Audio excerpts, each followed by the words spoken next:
знаете, что здесь были батальоны чеченские.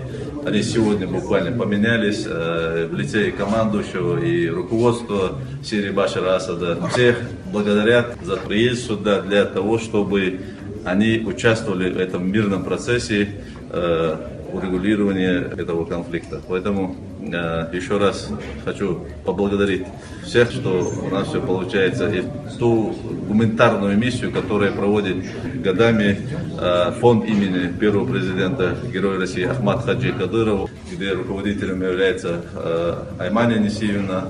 Он очень значим, об этом они все говорят. Хочу поблагодарить ее от всех жителей, детей и сирот, которым помогает наш фонд.